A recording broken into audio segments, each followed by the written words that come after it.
An Air France plane on its way to Paris was today forced to make an emergency landing in Mombasa after a suspicious device believed to be a bomb was found in the jet's lavatory. The flight with 459 passengers and 14 crew members on board had left Mauritius at 9 p.m. Kenyan time on Saturday and was due to arrive in Paris at 5:50 p.m. Kenyan authorities are still tight-lipped on the nature of the detected device, and some people are being questioned. But as KTN's coast reporter Francis Ontomo now reports the incident, the CEO of Air France is reported to say that the incident was a false alarm. According to Frederick Gyagi, the device was made of cardboard. Sunday morning at the Moi International Airport, Mombasa. Confusion. And more confusion will characterize affairs at the usually busy facility. Distraught passengers rushing out of the ill-fated aircraft for safety. Officials of the Kenya Airport Authority assisting in the evacuation process. How's the situation been like in the plane? We just landed in emergency. Okay. It was 1 o'clock in the night here, and the plane landed in the airport. Some of the passengers too shaken to respond to our questions. Reports say 3 hours into the flight from Mauritius, one passenger blew the whistle after he found a suspicious device in the plane's lavatory.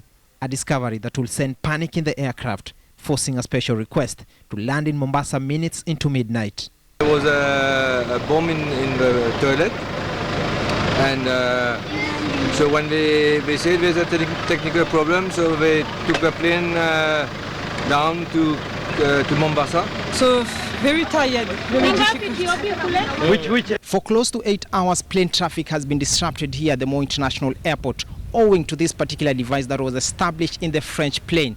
Now, bomb expert and security chiefs here in Kenya are putting their heads together to establish the nature of this particular device. Bomb experts and officers from the Kenyan Navy will take charge for several hours as they remove the device for proper scrutiny.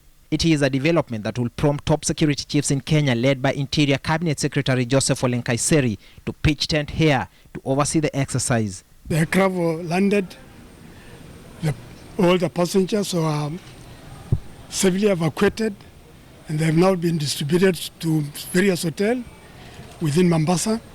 The investigation is still continuing. Sources close to KTN revealed that some 8 passengers on board were taken for questioning, though details into their nationality remained a top secret.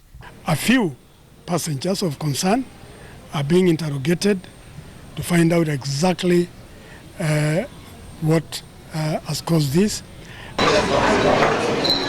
In liaison with the French consulate in Mombasa, the passengers were taken to some North Coast hotels as plans were underway to dispatch another plane that will ferry them back home.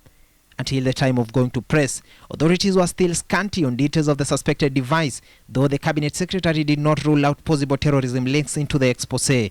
Kenya, we are the forefront state in fighting terrorism because, you know, we are very, very close to Somalia, where Al-Shabaab is operating from.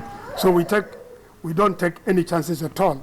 And that's why when the distress call was made to the Kenyan authority, we quickly responded that the aircraft should be diverted to Mombasa.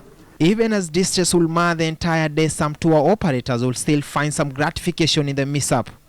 Kwa hivyo nataka kusema tumeshukuru kwa ndege pia kupata breakdown, tumepata kazi. Flight AF463 is the third Air France plane to be diverted in recent weeks.